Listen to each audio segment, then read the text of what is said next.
Okay.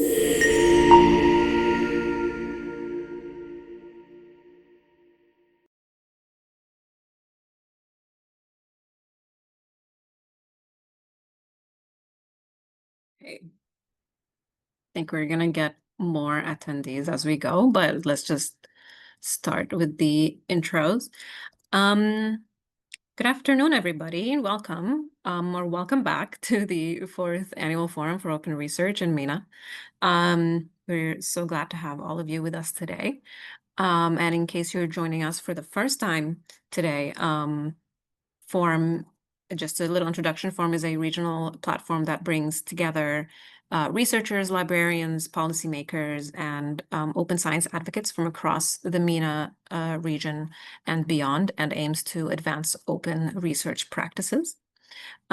Just before we begin, I'd like to have a quick bit of housekeeping. If you have any technical issues, please drop a message in the chat. And we'll be able to assist you with that. And if you'd like to ask a question, please post that in the Q&A box. And we'll take a few after each presentation. And if you feel anyone is speaking too quickly, please feel free to raise your hand and I will let them know. The session is titled Localizing Capacity Building Strategies. I'm personally very excited to hear from our speakers today. It features presentations from Mariam Sayab from the Asian Council of Science Editors, Dr. Fatma Saeed from Zayed University, and Nicholas Omino from the Training Center in Communication, Africa. Each speaker will have 25 minutes to present, followed by a 5-minute Q&A at the end of their talk. This session explores how local and regional contexts shape the development of research ecosystems. And we'll begin with our first speaker, Mariam Sayab, who is the Director of Communications at the Asian Council of Science Editors and co-chair of Peer Review Week. She also serves on the editorial committee of Katina, contributing to its open access knowledge section. She works to advance responsible peer review and inclusive open science practices across Asia and the Arab world. Her work bridges global publishing standards with local realities, promoting collaboration, ethical scholarship, and sustainable research ecosystems. Her presentation today is titled The Challenge of Equitable Open Access in the Arab World, Bridging the Gap Through Localized Capacity Building, which discusses the systemic challenges to equitable open access implementation across the Arab world. Mariam, please, the floor is yours. You can share your screen. Thank you so much, Rima, for introduction. Let me just quickly share the screens.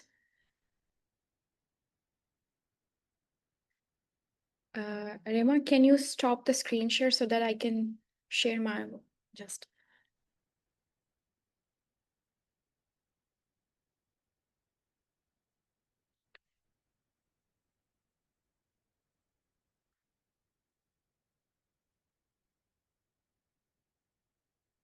Is the screen visible? Yes, we can see. Perfect. Good afternoon, everyone. I'm Mariam Sayab, Director of Communication at Asian Council of Science Editors. Thank you, Rima, for the kind introduction.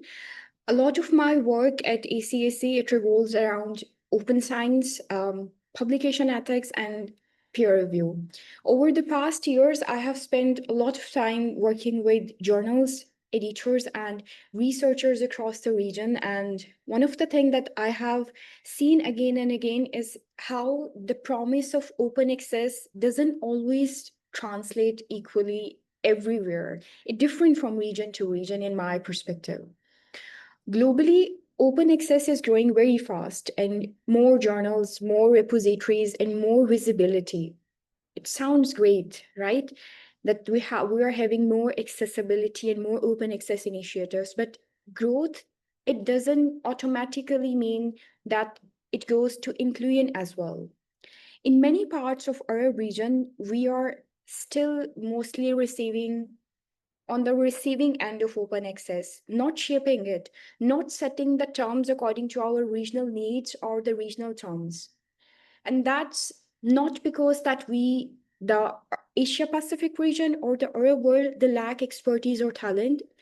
It's all because the system that's been developed and the infrastructure around us, they aren't built to. So today I want to talk and look at where those gaps really are and how local capacity building or leadership can work in collaboration and change the game. Because open access, it shouldn't happen around us. It's time that the Asia Pacific part or the Arab world, they should lead and take a seat on the board as well.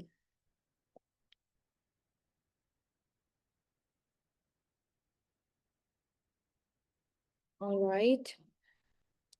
Moving forward, let's take a step back and look at what's happening globally throughout the whole canvas. Over the past 2 decades, open access has grown rapidly when it comes to Asia Pacific region. As you can see on the screen, it now represents more than half of all scholarly outputs worldwide. You can see that there is a curve that Asia Pacific is currently shows one of the strongest upward trend, which really highlights that how fast things are moving in some parts of the world. But if you look closely, you will notice that something else is just right behind the corner. The growth is in balance.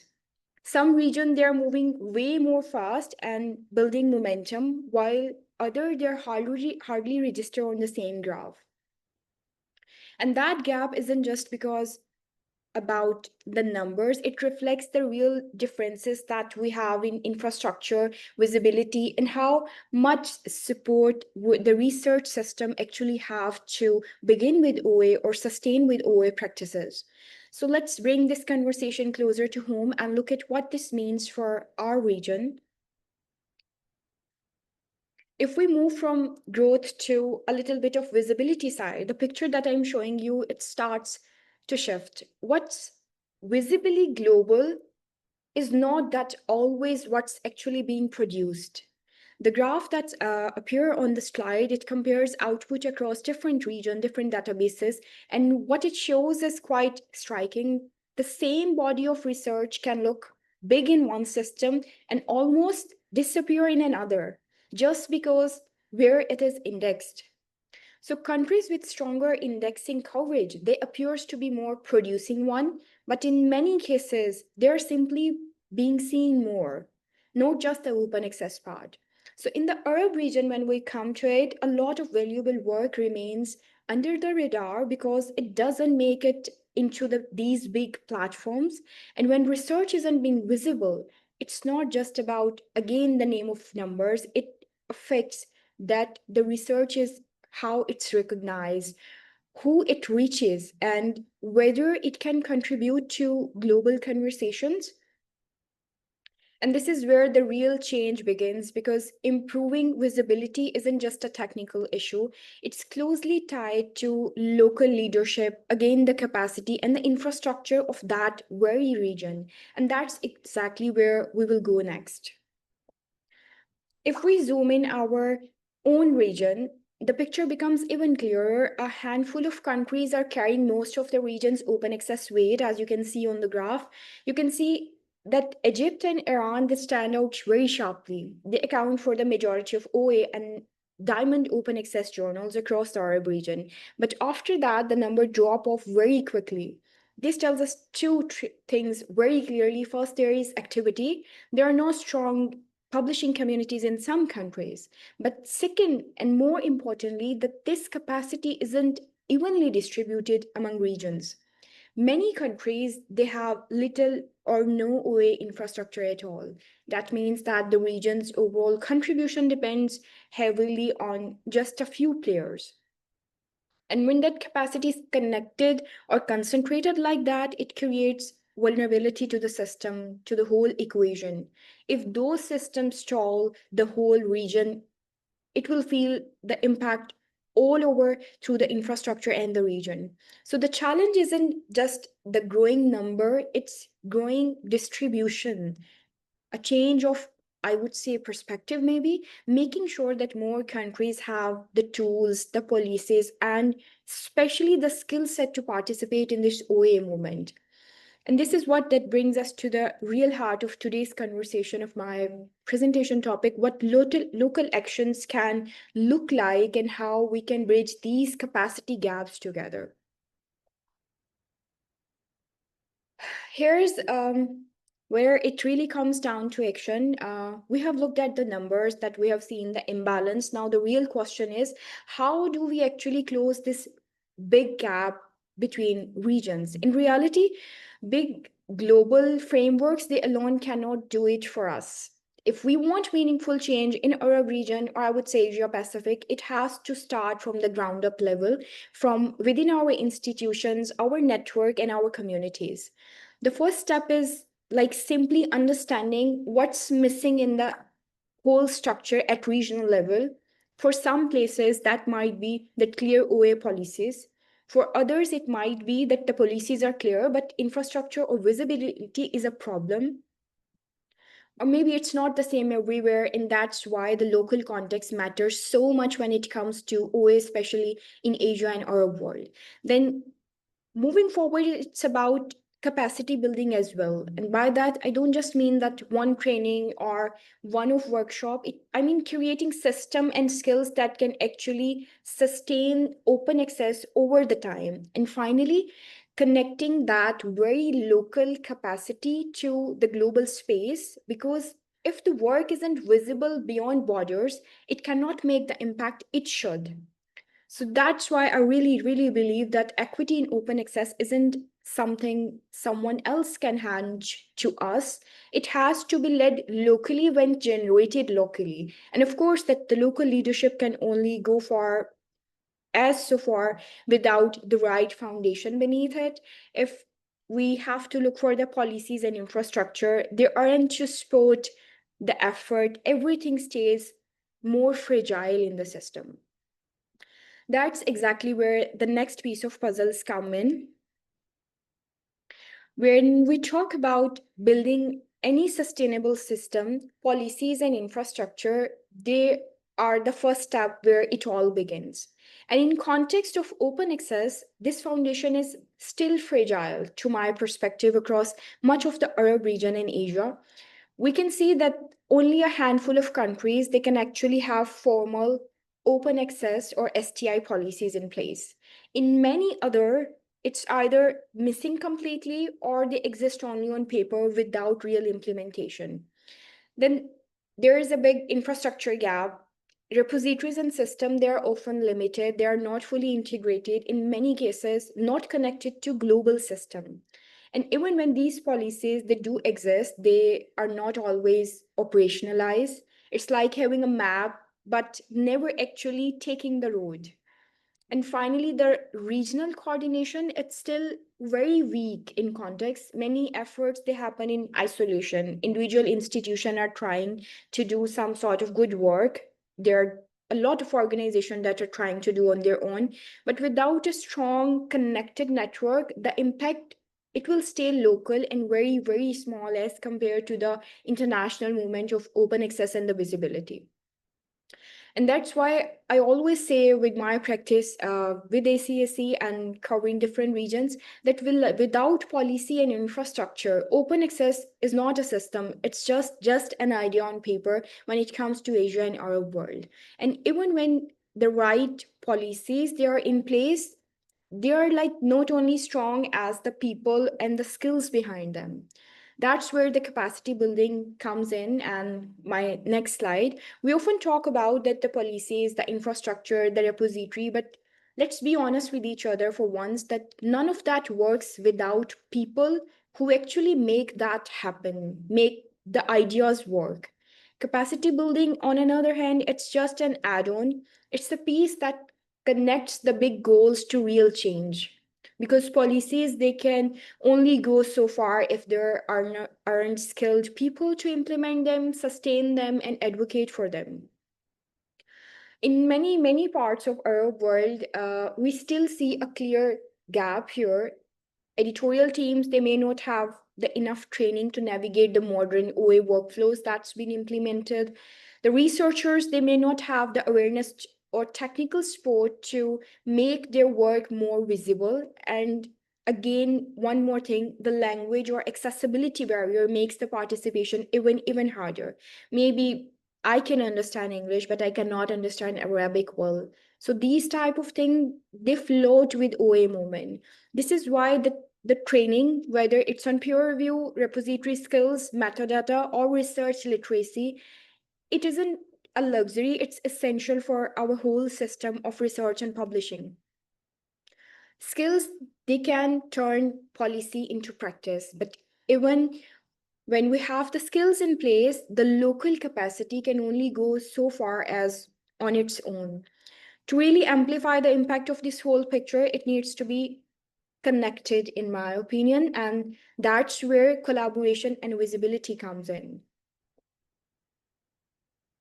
Now, even with the best policies and skills, it will hit a wall, it will work, and stays in isolation. What really opens the door in collaboration, both within the region and with rest of the world, is regional frameworks. There where we can build trust, we can share platforms, we can pool resources. Many institutions across Arab region, they are doing important work, but often I would say in silos. Strengthening these connections can give that work much more weight because together we can fight this whole fight of OA and visibility within our own regional capacity. In moving forward, it can't stop at the regional level of global partnership, especially with indexing systems and metadata standards, and what makes research visible beyond its own border. That visibility is what that turns the local work into something that shapes global conversation.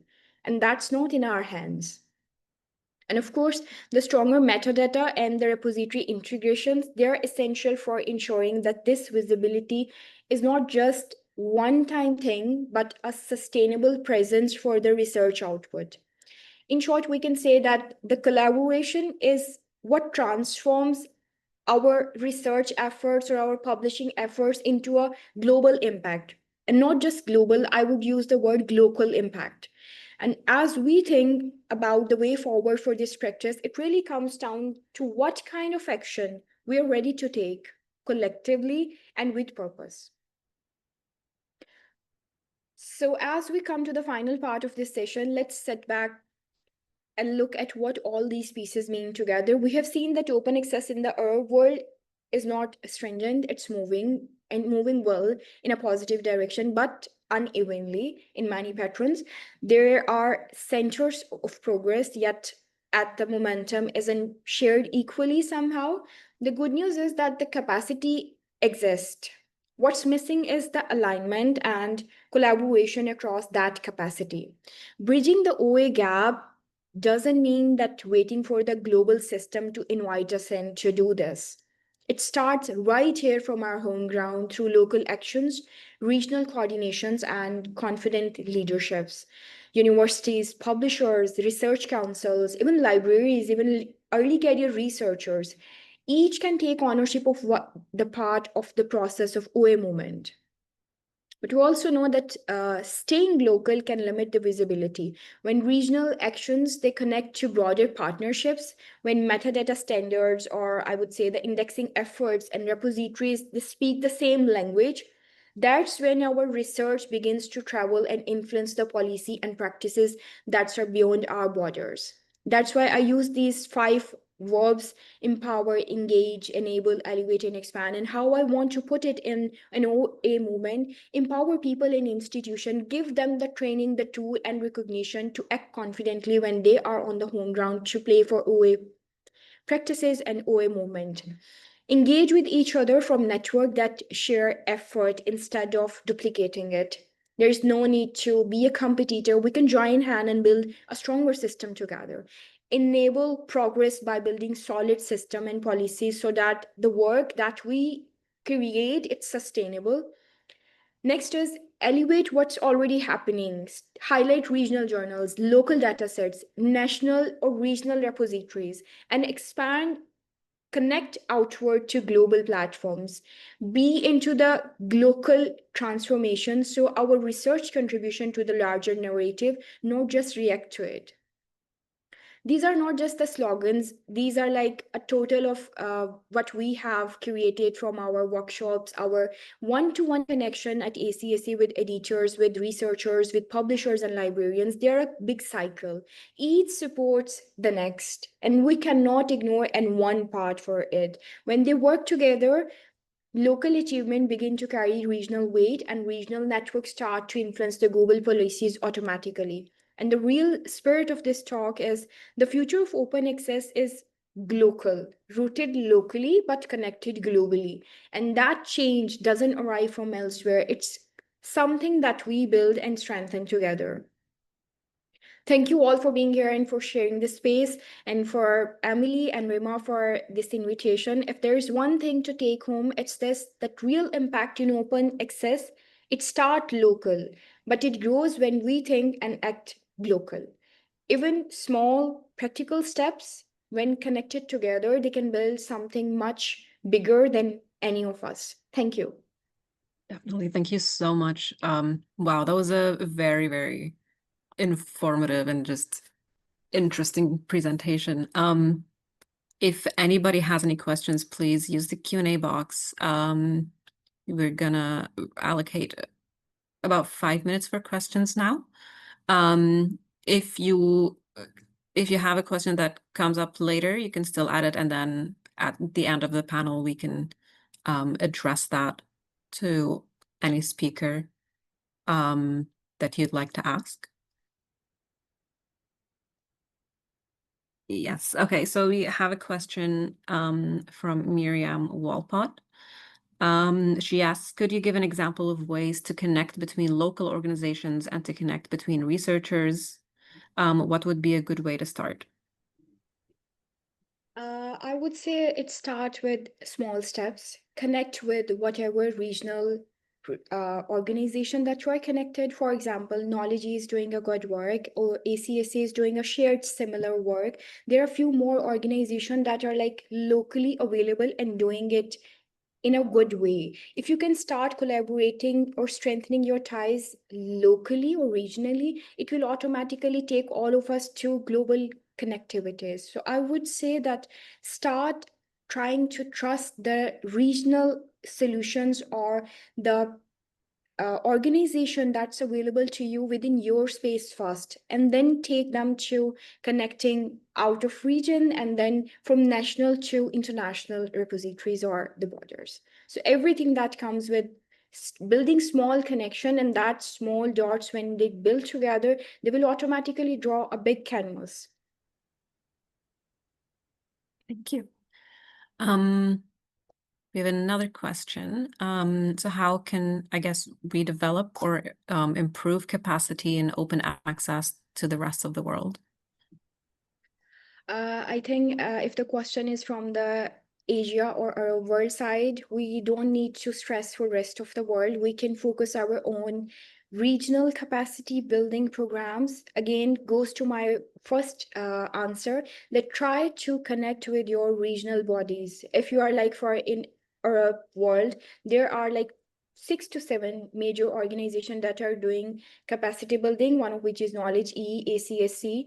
So connect with them, let them know your problems that you need solution, and they will provide you first the regional solution. And if not appropriate, they will connect you to a global or international, or make it like a local solution for you. So for capacity building or anything, try to connect with your regional identities or regional connections. Perfect. Thank you.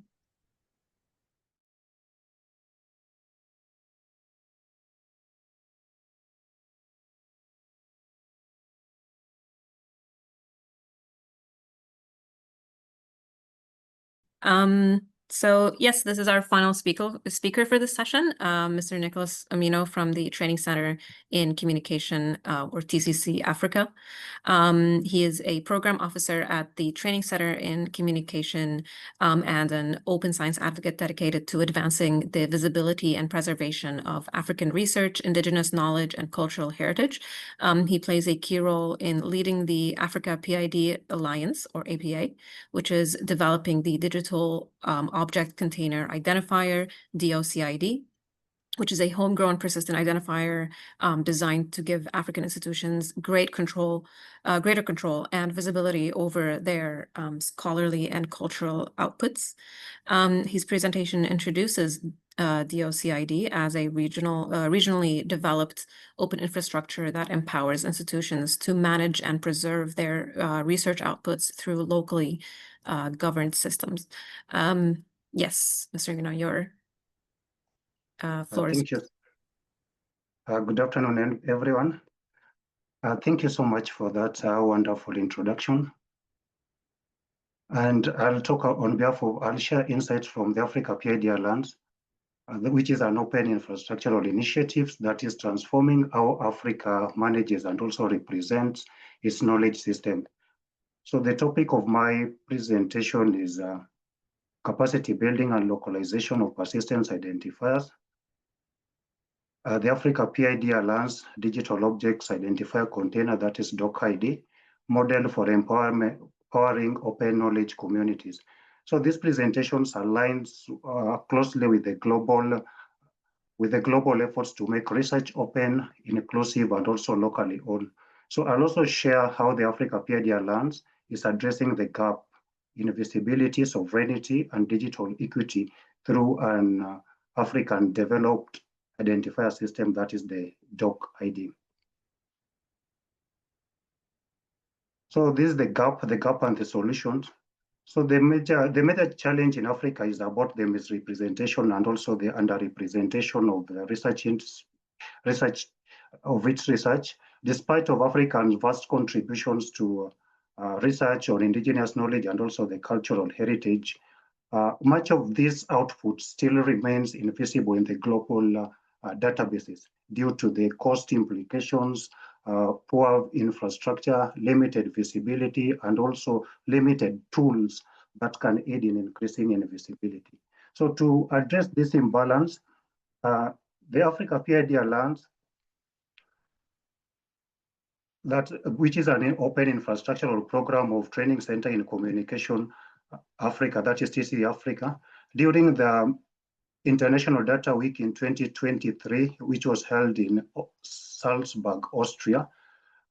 That is where the Africa PID Alliance was launched. It was launched in the year 2023 during the International Data Week in Salzburg, Austria, to create persistence identifier that will be able to address this challenge with a particular focus on indigenous knowledge, cultural heritage, as well as the patent. Because we realize that indigenous knowledge and cultural heritage and patents are many times they are always vulnerable when it comes to the helicopter science or extractive science. So the Africa PID Alliance secures the African innovations, indigenous knowledge, and cultural heritage by providing open and also reliable infrastructure that can be able to secure this. So by doing this, we address this issue by linking our persistence identifiers to indigenous knowledge and also the cultural heritage by ensuring that these contributions are accurately tied to the research outputs that they inspire. So why is this important? As I already mentioned, that we are trying to protect African indigenous knowledge and also the cultural heritage from exploitations when it comes to the helicopter science or extractive science, especially. And we also want to ensure that there's that proper representations by ensuring that the African patent are accurately represented and also easily accessible in the global databases. And again, we also want to ensure that there's that sovereignty and attributions, whereby we try to safeguard the sovereignty of African research outputs, while we also ensure that there's also a proper attribution of indigenous knowledge and also the cultural heritage.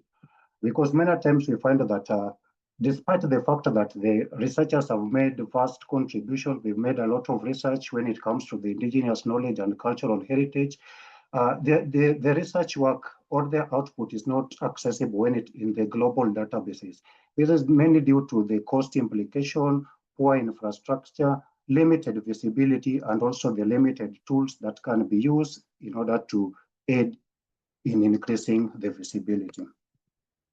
So our vision is to champion for the preservation and also the promotion of the global indigenous knowledge and cultural heritage.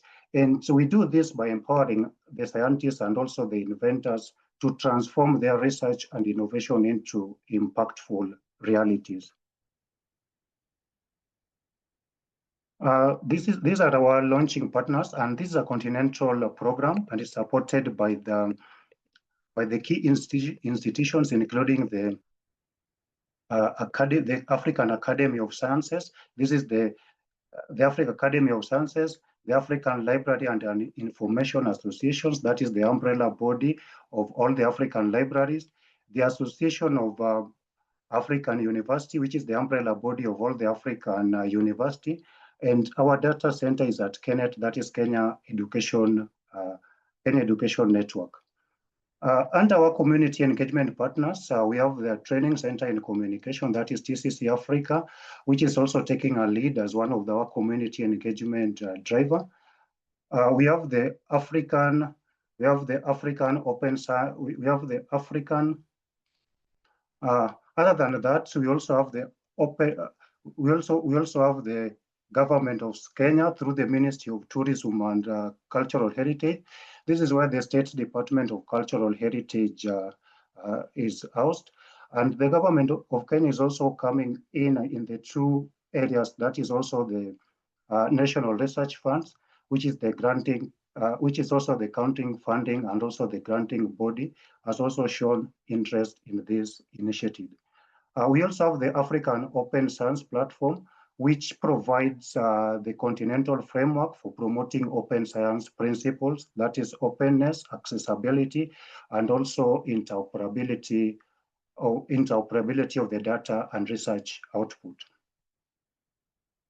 Other than this, we also have our pipeline of infrastructural partners, which we are working with the Ubuntu Net Alliance. This is the National Research and Education Network from countries in Eastern and also the Southern Africa. We have ASREN, which is ANREN in Arab region. These are the pipeline of our infrastructural partner, that is Ubuntu Net Alliance and also the ANREN. So the goal of this program is to establish an African open persistence identifier. And we do this by leveraging on existing technology to facilitate the creation as well as the storage, governance, and management of African research contents. And the aim of doing this is to enhance the visibility and also to ensure that there is that proper representation of African research output by connecting them to the citation or analytical databases. In these projects, again, we are also collaborating with both the international and also the continental partners to ensure that there is that effectiveness to facilitate the creation, effectiveness of our efforts, to ensure that there is that effectiveness of our efforts.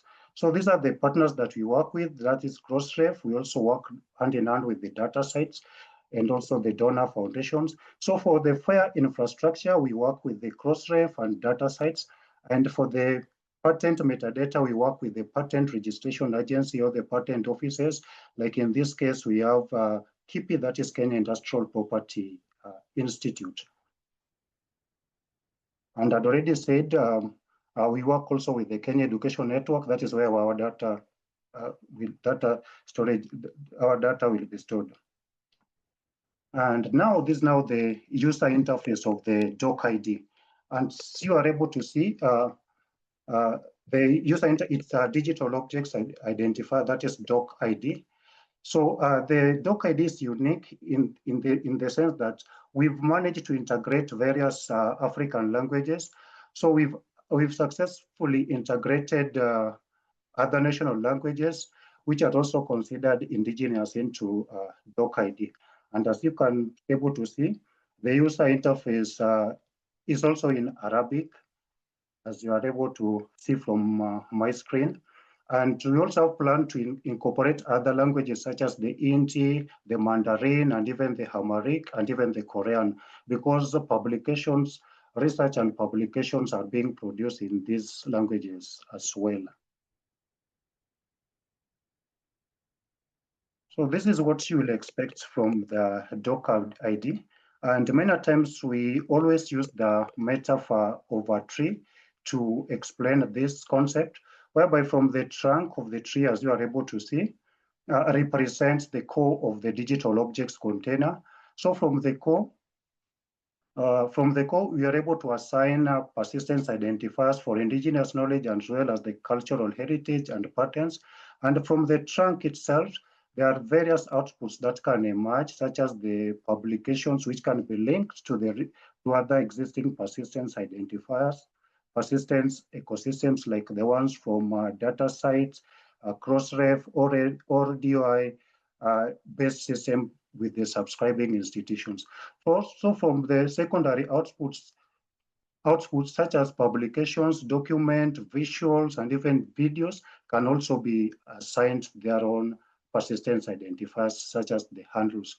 And in this project, we are also collaborating with grants and research offices to ensure that any project proposals related to the research will be able to assign RAID ID to it.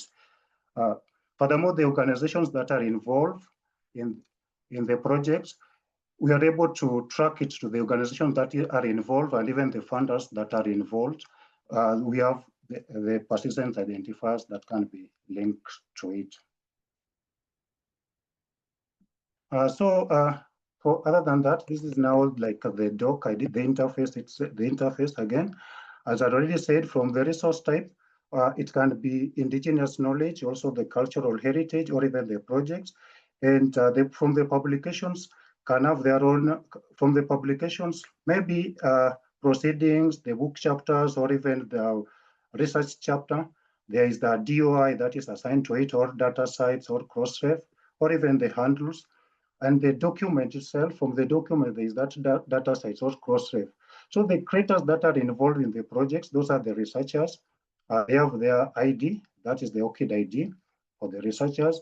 Then the organizations have the ROR ID, and even the funders that are involved in the projects. So we are able, from the doc ID itself, is able to track out the entire pipeline of the research work from the organizations that are involved, the funders that are involved, and even the creators, the people who are involved in the projects. And if there is any project that has emerged, we'll be able to assign the RAID ID.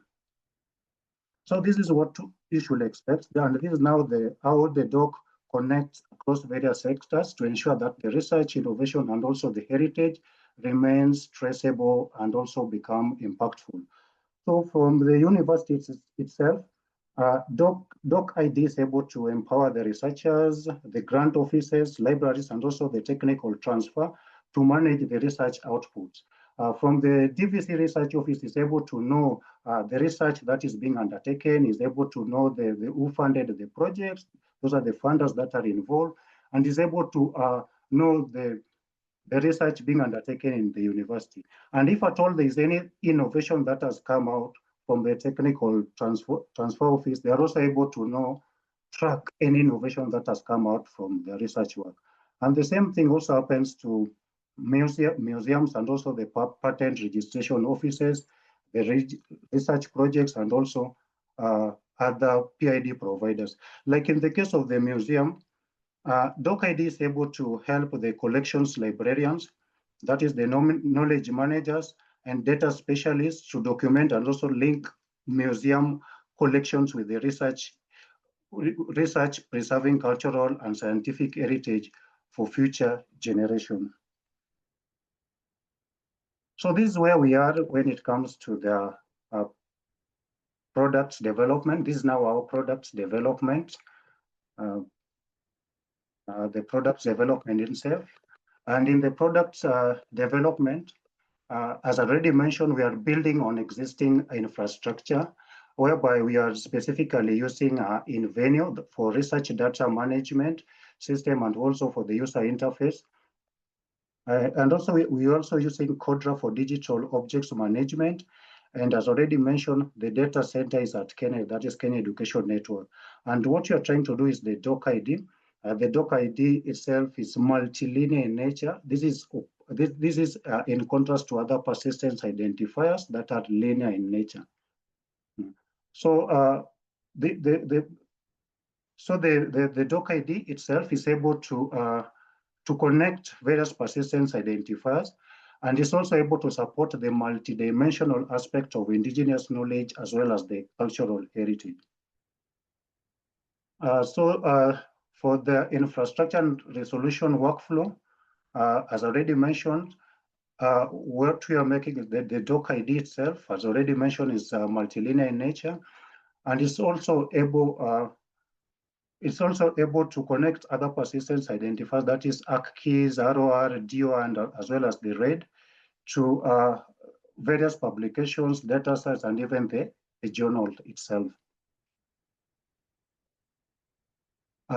And the doc ID is able to assign multiple persistence identifiers from different outputs that is associated from the original objects.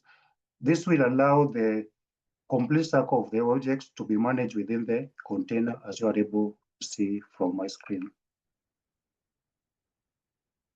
We're happy to note that we become a member of DOI Foundation, and again, I'm also happy to say that 1.0 has already been launched. We've already launched 1.0 for DOCID.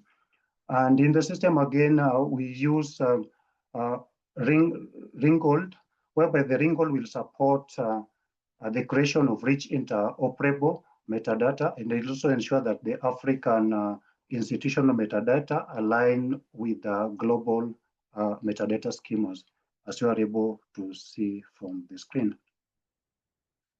Through the Africa PID Alliance, in collaboration with AFLIA and also the association, through Africa PID Alliance in collaborations with AFLIA as well as the FICSHARE, we are able to conduct open data management foundation course for African librarians. This is a free online 4-week foundation course that was targeted to African librarians and also the research support staff to build their capacity when it comes to research and also data management and open research infrastructure. Because from the discussions that we've had with the universities, one of their key concerns is that there's still lack of effective data management and also on how they can digitize their output. So this was a major challenge, and that's why we felt it's important to organize this kind of training for the librarians. And I'm also happy to say that it's a model that is being conducted twice in a year, and we had like more than 800 participants from 21 African countries participated in this online training. Other than that, we've also have other identified use case partners, whereby the partners that we are working with, we have the National Museum of Burkina Faso, we have Rhodes University in South Africa, Stellenbosch University, we have University of Namibia, we also have Kigulu Cultural Museum in Uganda, National Museum of Tanzania, and many other universities and museums have really shown interest in these projects, and we are happy for that. Other than that, we've also conducted training, DOCID usage training for various institutions, as you are able to see from the screen, of which we conducted the capacity building. We built the capacity on DOCID accessibility to Northwest University in South Africa. We had Bugungu Heritage and Information Center. We also had National Museum of Lagos, National Museum of Namibia, as you are able to see, National Museum of Burkina Faso and Joseph Kizebo University, Stellenbosch University. These are the universities that we are able to train, and I'm happy that we are in the process of training more universities and also the museums when it comes to DOCID usage. So other than this, other than the docket itself, we are very much happy, and must say that as Africa PID Alliance, it stands as a proof that Africa is not just as a recipient of the global open infrastructure, but we are also contributors to the developing of open infrastructural system that will reflect our realities, preserve our heritage, and also amplify our voices in the global knowledge ecosystem. And we look forward to working together in strengthening African research and innovation ecosystem. So thank you so much for your time. That's my end of my presentation. Thank you so much for that.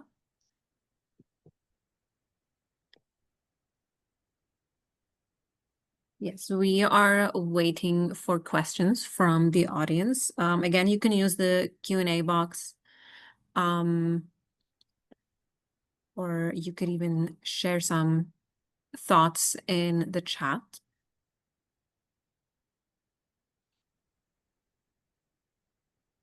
I think we have a good 10 minutes before we go on a short break. You could allocate that for questions.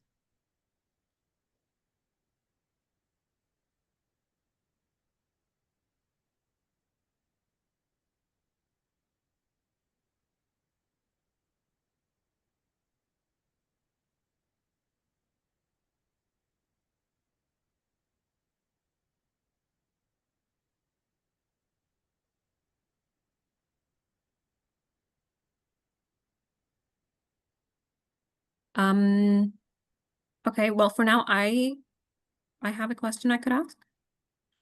Yeah, sure. Yes. So could you share some of the key barriers or lessons that you've encountered in driving adoption across Africa, and how these experiences could guide similar capacity building and localization efforts in the MENA region? Thank you so much for that. So one of the challenges that we've encountered is that, as already mentioned, is lack of that effective data management. Like most of the librarians and even the knowledge managers, they are not able to manage their data effectively.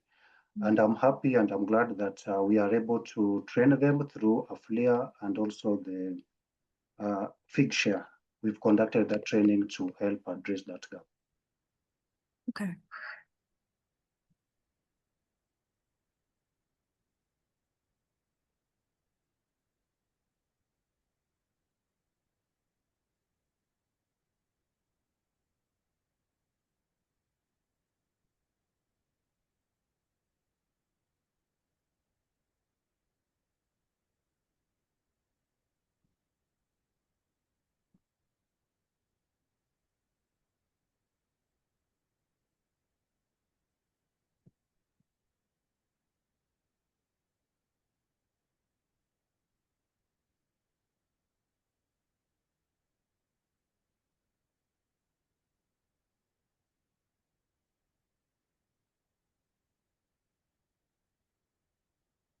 Okay, well, I really want to give a chance for people to ask questions. And don't want to like hog anyone's time.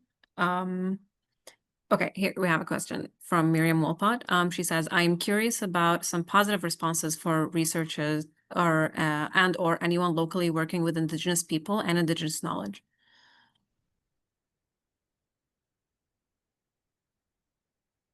Pardon? So she is asking about some positive responses for researchers or anyone locally working with indigenous people and indigenous knowledge to work with DOCID. Yeah, thank you so much. We've had researchers that have also shown interest in working with us as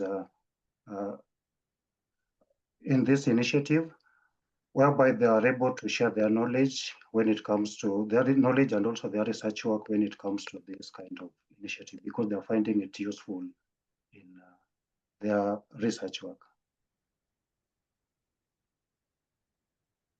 I think it links a lot with our two previous presentations, of how, you know, because there are very rich traditions, I guess, of like community-based knowledge within the region, and how tools like DOSCID can ensure these forms of knowledge are represented and, you know, respected in their own rights.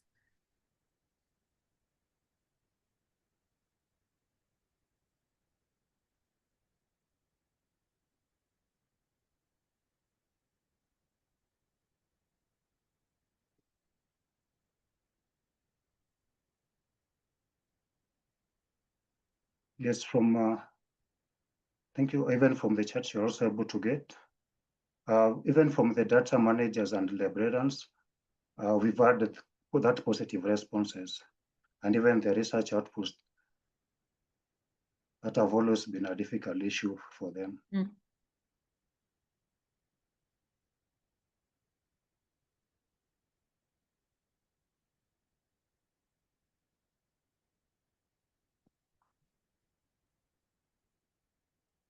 So even for, as I already mentioned, from we've got positive responses from the data managers and librarians on connecting collections from research outputs, as they have always been a difficult issue when it comes to connecting the research outputs with the research that they've already undertaken.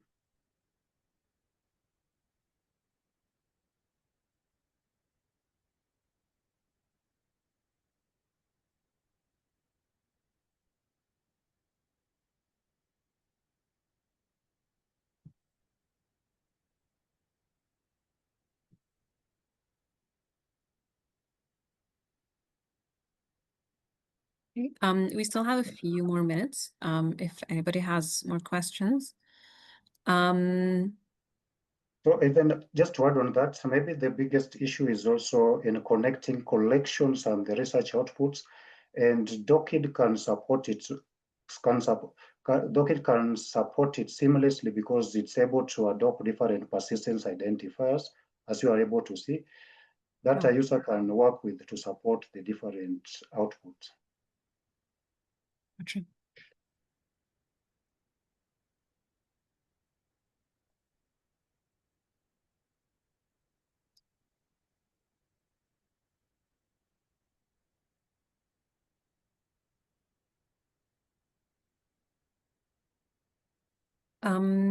Okay, I think this might be the end of the panel. I want to thank everybody for joining us. Thanks to all of our speakers. Thank you for your time. Thank you for your valued perspectives, and for really, really interesting presentations. Thanks to the audience. Thank you for joining us. Thank you for asking your questions and sharing your comments and engaging in discussions. If you do have any questions that occur to you later, please feel free to connect with the speakers, or you can reach out to us, and we will be happy to facilitate those connections. So we're going on a short break. And you could check the program on our website for what's coming up next. Yes, thank you. Thank you for being part of the forum, for being part of the 4th annual forum for open research in MENA, and we hope you continue to enjoy the rest of the event. Thank you, Rima, for being a really wonderful host for our program and helping us to keep to the time and everything else. So thank you. Thank you. Thank you, everybody. Thank you so much.